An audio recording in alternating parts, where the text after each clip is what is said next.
अपर का जो जहाँ पे हम लोग का दांत रहता है और नीचे का जो दोनों का ग्रोथ में यूनिफॉर्म नहीं होके कभी ये ग्रोथ नहीं कर जाता है या कभी ये ज्यादा ग्रोथ हो जाता है। तो क्या हो जाता है कभी कभी पेशेंट का हम लोग का मुंह जो ऐसे ऐसे रहना चाहिए तो ये क्या होता है कि ऐसा हो जाता है, नीचे बाहर आ जाता है, ऊपर अंदर चला जाता है। तो हम लोग जब दांत टेढ़ा मेढ़ा होता है तो हम लोग उसको यूजुअली ब्रेसेस का थ्रू सीधा कर सकता है। बट अगर ये हड्डी ही में प्रॉब्लम है तो दांत से हम लोग जितना भी कोशिश करो ये सीधा नहीं होता। तो हम लोग क्या करते हैं तब उसको हम लोग वो सीधा करने का जो सर्जरी है उसको हम लोग ऑर्थोग्नेटिक सर्जरी है।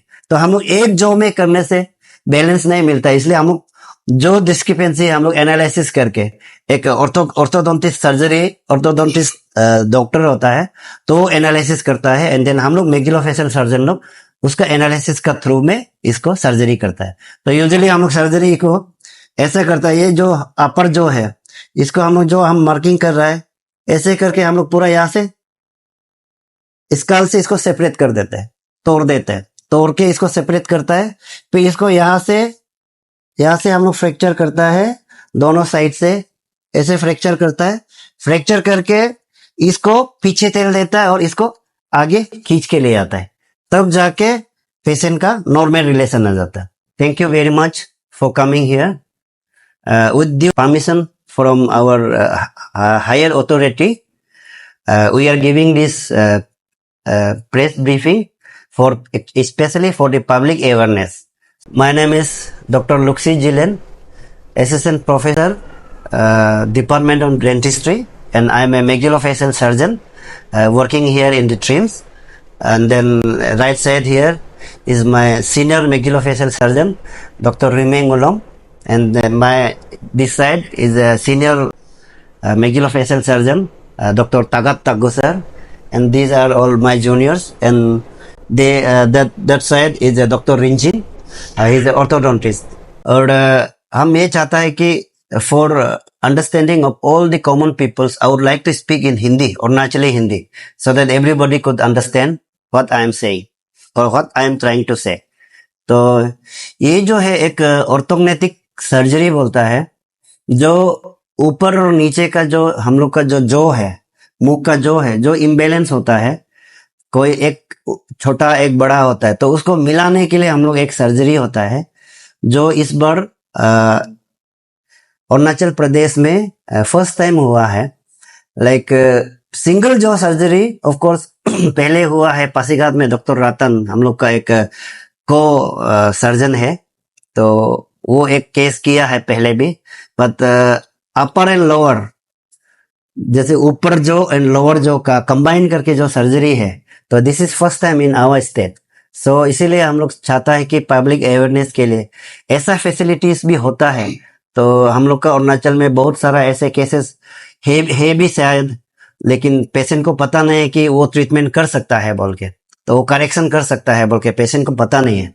तो इसलिए वो स्पेशली वो अवेयरनेस के लिए हम लोग ये आपको बुलाया है और आपको हम लोग बताना चाहता है कि आपका थ्रू तो पब्लिक को बताना चाहता है। तो सर इसका एक ये क्या चीज है, सर्जरी किस प्रकार से होता है? एक्चुअली आपको मैं दिखाना चाहूंगा, तो ये इस काल में दिखाना चाहूंगा। तो एक्चुअली क्या होता है कि डेवलपमेंटल का वजह से या हेरिडिटरी का वजह से कभी कभी क्या होता है कि ये ऊपर अपर का जो जहाँ पे हम लोग का दांत रहता है और नीचे का जो दोनों का ग्रोथ में यूनिफॉर्म नहीं होके कभी ये ग्रोथ नहीं कर जाता है या कभी ये ज्यादा ग्रोथ हो जाता है। तो क्या हो जाता है कभी कभी पेशेंट का हम लोग का मुंह जो ऐसे ऐसे रहना चाहिए, तो ये क्या होता है कि ऐसा हो जाता है, नीचे बाहर आ जाता है, ऊपर अंदर चला जाता है। तो हम लोग जब दांत टेढ़ा मेढ़ा होता है तो हम लोग उसको यूजुअली ब्रेसेस का थ्रू सीधा कर सकता है। बट अगर ये हड्डी ही में प्रॉब्लम है तो दांत से हम लोग जितना भी कोशिश करो ये सीधा नहीं होता। तो हम लोग क्या करते हैं तब उसको हम लोग वो सीधा करने का जो सर्जरी है उसको हम लोग ऑर्थोग्नेटिक सर्जरी है। तो हम लोग एक जॉ में करने से बैलेंस नहीं मिलता, इसलिए हम लोग जो डिस्क्रिपेंसी हम लोग एनालिसिस करके एक ऑर्थोडोंटिस्ट सर्जरी ऑर्थोडोंटिस्ट डॉक्टर होता है तो वो एनालिसिस करता है एंड देन हम लोग मैक्सिलोफेशियल सर्जन लोग उसका एनालिसिस का थ्रू में इसको सर्जरी करता है। तो यूजुअली हम लोग सर्जरी को ऐसा करता है, ये जो अपर जो है इसको हम लोग जो हम मार्किंग कर रहा है ऐसे करके हम लोग पूरा यहाँ से स्काल से इसको सेपरेट कर देते हैं, तोड़ देते हैं, तोड़ के इसको सेपरेट करता है, फिर इसको यहाँ से हम लोग फ्रैक्चर करता है, दोनों साइड से ऐसे फ्रैक्चर करता है, फ्रैक्चर करके इसको पीछे तेल देता है और इसको आगे खींच के ले आता है, तब जाके पेशेंट का नॉर्मल रिलेशन आ जाता है। तो यही है एक्चुअली हम लोग का आज जो ट्रीटमेंट है ऑर्थोग्नेटिक सर्जरी, बाई जो सर्जरी वही है। बाई मीन्स दो, अपर एंड लोअर को करता है, ऐसा है।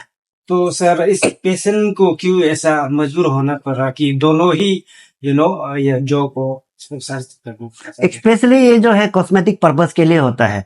देन आपका अपर एंड लोअर रिलेशनशिप ठीक नहीं होने से हमारा कुछ वर्ड्स प्रोनाउंसिएशन में प्रॉब्लम होता है, कुछ बातचीत करने में तकलीफ होता है, कुछ वर्ड्स बोलने में तकलीफ होता है। देन लॉन्ग रन में आगे का दांत लोग जल्दी खराब हो जाता है। इसीलिए हम लोग का ये जो फॉर आपका proper cosmetic purpose, for articulation बोलते हैं हम लोग, जो बातचीत करने, प्रॉपर बातचीत करने के लिए, एंड देन टूथ का लॉन्जेविटी के लिए हम लोग ये सर्जरी करना पड़ता है। तो सर पेशेंट का रिकवरी और इम्पैक्ट को लेकर, फ्यूचर इम्पैक्ट को लेकर के आपका क्या कमेंट रहेगा? पेशेंट का रिकवरी एंड फ्यूचर इम्पैक्ट को लेकर। फ्यूचर इम्पैक्ट में इसमें कभी कभी यहाँ पे एक नर्व आता है, वो नर्व को इंजरी कर सकता है, ठीक है। वो इंजरी करने से भी सिर्फ सेंसेशन नहीं होगा, बट आपका फंक्शन में कोई प्रॉब्लम नहीं, बट 99% में इंजरी नहीं होता है। 99.9% में इंजरी नहीं, ओनली 0.1% में कभी कभी इंजरी होता है। बिकॉज हम लोग जो सर्जरी जो है ऐसे ईयर टू ईयर फ्रॉम हम लोग का जो इसको जो इन्वेंट किया है ओवी गेजर बोल के एक साइंटिस्ट है, उससे लेकर अभी तक ने बहुत सारा मॉडिफिकेशन कर करके, रिसर्च कर करके तो अभी सर्जिकल टेक्निक जो है ऐसे एडवांस हो गया कि नर्व इंजरी कुछ भी इसका खराब इम्पैक्ट नहीं है ऐसा। तो सर इसका सक्सेसफुल जो आप लोग ने आज इतिहास रच दिया, स्पेशली अरुणाचल को लेकर के, जो ट्रीम्स जो बहुत आगे बढ़ रहा है, तो इसका सक्सेसनेस को लेकर के, अचीवमेंट को लेकर के आप किसे थैंक्स देते हैं? इसको सक्सेस को थैंक्स तो हम स्पेशली हमारा हायर अथॉरिटी जैसे कि डायरेक्टर सर है ना, और ये हमारा यहाँ का CMS सर है, जिन्होंने हमको ये परमिशन दिया, ठीक है। और जो हम लोग को जो जितना भी रिक्विजिट इंस्ट्रूमेंट्स है उसने अवेलेबल करवाया अभी तक तो, लेकिन 50% इंस्ट्रूमेंट है, उससे भी हम लोग जैसे तैसे कर रहा है, तो और इंस्ट्रूमेंट लाना बाकी है। तो जितना भी है तो हायर अथॉरिटी ने हम लोग को ये फैसिलिटी इंस्ट्रूमेंट्स प्रोवाइड किया है। तो हम लोग को स्पेशली ये मेडिकल कॉलेज के अंदर में डेंटिस्ट्री तो एक छोटा सा ब्रांच है, तो होते हुए भी हम लोग को बहुत इंपॉर्टेंस दिया, हम लोग को बढ़ावा दिया, इनकरेजमेंट दिया। तो आज हम लोग को ऐसे एक मेजर सर्जरी करने का मौका मिला, तो I should thankful to them of course. तो सर लास्टली आपका क्या एडवाइस रहेगा, स्पेशली जो इस प्रकार का जो पेशेंट जो रहता भी है, ये आजकल का जो मॉडर्न जो ट्रीटमेंट यहाँ में जो चल रहा है उसको आगे बिल्कुल पता ही नहीं, तो उसके लिए आपका क्या एडवाइस रहेगा? मेरा तो ये एडवाइस रहेगा कि जो ट्रीटमेंट फैसिलिटी अवेलेबल है आपका 2 स्टेप में, आपका घर का सामने में अवेलेबल है। पहले तो ये ट्रीटमेंट के लिए आपको बेंगलोर वगैरह जाना पड़ता था, आपको बहुत सारा एक्सपेंडिचर करना पड़ता था, फिर आना जाना और कितना रिवीजन करना पड़ता था। तो अभी तो आपका 2 स्टेप में है। ऑर्थोडोंटिस्ट आपका सामने है, ट्रिम्स में भी हमारा एक ऑर्थोडोंटिस्ट है, और बाहर में भी बहुत सारा ऑर्थोडोंटिस्ट है। तो हम लोग इसको ऑर्थोडोंटिस्ट और मैक्सिलोफेशियल दोनों मिलके ये ट्रीटमेंट को करता है। ऑर्थोडोंटिस्ट प्लानिंग और दांत का अरेंजमेंट करता है, सर्जिकल पार्ट हम लोग मैक्सिलोफेशियल सर्जरी करते। तो इसीलिए इसमें कुछ घबराने का ना, पेशेंट लोग यूजुअली डर जाता है कि हड्डी को तोड़ देगा, तोड़ के इधर उधर करेगा तो मेरा चेहरा में दागी आएगा। चेहरा का बाहर से हम लोग एक भी दागी नहीं करते, सब मुंह का अंदर ही सर्जरी करता है। ऑपरेशन का बाद भी थोड़ा सा भी मुंह में दागी नहीं है, स्कार नहीं है, एंड देन उसमें कोई मैंने पेशेंट को डरने का नहीं है। तो अभी जो पेशेंट है ऐसे रिलेटेड ऐसे केसेस जो है आना है ट्रिम्स में, ट्रीटमेंट को फैसिलिटी को अवेल करना है, मेरा तो यही रिक्वेस्ट है। अच्छा सर, आपने जिस प्रकार से ट्रीटमेंट बाहर में करने से बहुत ज्यादा खर्च आता है, तो ये CMA के अंतर्गत ही आता होगा? हाँ, ये जो ट्रीटमेंट का प्रोसीड्यूर है CMA का अंदर में आता है, बट ऑफ कोर्स उसमें प्लेट्स एंड स्क्रूज होता है कुछ, ये हार्डली छोटा मोटा अमाउंट है, तो वो खरीदना पेशेंट को परचेज करना पड़ता है। अदरवाइज जो ट्रीटमेंट प्रोसीड्यूर है OT चार्ज सब कुछ CMA का अंदर में आता है। इन जनरल एंड देन अभी जो मैग्जिलोफेशियल जो सर्जरी है हम लोग का जो डिपार्टमेंट है ट्रिम्स में, हम लोग बहुत सारा फैसिलिटीज हम लोग पेशेंट सर्विस प्रोवाइड कर रहा है। यानी कि बहुत सारा पेशेंट अभी तक जब तक हम लोग यहाँ पे ज्वाइन किया है, बचपन से पैदा ऐसे मुंह लोग है जो मुंह खोल ही नहीं पाया, तो उसका भी हम लोग उसको एंकलोसिस बोलते हैं, वो केसेस भी हम लोग ने किया। देन बहुत सारा केसेस ऐसा है तो देन आपका किसी किसी का चेहरा टेढ़ा हो जाता है, वन साइड ग्रोथ नहीं है, तो उसको भी हम लोग ने, उसको हम लोग जेनियोप्लास्टी बोलते हैं, वो चिन को रोटेट करके चेहरा को सीधा करना, वो सब फैसिलिटीज भी अवेलेबल है। अपार्ट फ्रॉम यूजर जो ट्रीटमेंट है ट्रोमा एंड और अदर पैथोलॉजिकल जो डिजीज है उसको छोड़ के ये कॉस्मेटिक ट्रीटमेंट भी अभी चल रहा है ट्रेंड्स में। तो मेरा नाम प्रातम आरा है, हम दापोरिजा में रहते हैं।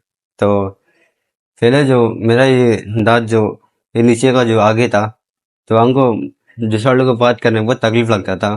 फिर कभी कभी ऐसा होता था कि बात करते करते मेरा जो वॉइस जो अचानक से दमादम क्या क्या हो जाता था, इसलिए हम बात करने के लिए कॉन्फिडेंट नहीं था किसी को ही।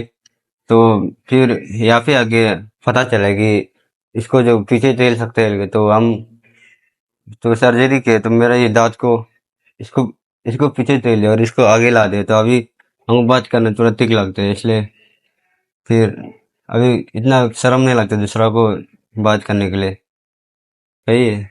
तो भाई आप जो है अरुणाचल का पास्ट पेशेंट है और इतिहास में रेस भी लेंगे क्योंकि आप जो है पास्ट पेशेंट है। तो बीइंग ए पास्ट पेशेंट आप इसका जो इलाज किया है उन लोगों को क्या कहना चाहेंगे, स्पेशली डॉक्टर को, नर्सेस को? और आप लोगों को भी ऐसे तकलीफ होता है बोलने से आप लोग चिंता मत करो, या फिर इतना ना लगन पे ट्रिम से करते हैं जो बहुत अच्छा डॉक्टर है यहाँ पे करने के लिए, आप लोग को अच्छा फैसिलिटी देगा, तो आप लोग डरने का जरूरी नहीं, इसको ठीक हो सकते हैं। अगर आपका जैसा ही कोई अगर ऐसे पेशेंट हो तो उसके लिए आप क्या अपील करना चाहेंगे? हम क्योंकि लोग डरता भी है तो ना इस हाँ चीज को लेकर। हम वही बोले कि ये आपका फर, अगर आप ये सब को झेलने के लिए आपके पास विल पावर होगा तो आप आराम से कर लेगा, लेकिन आपको डरना नहीं है क्योंकि ये सब नॉर्मल है, ये तो होगा ना, तो आपको ये सब झेलने के लिए सीखना पड़ेगा, बाद में आप कुछ ही तकलीफ होगा नहीं तो नहीं करने से। ठीक है, थैंक यू।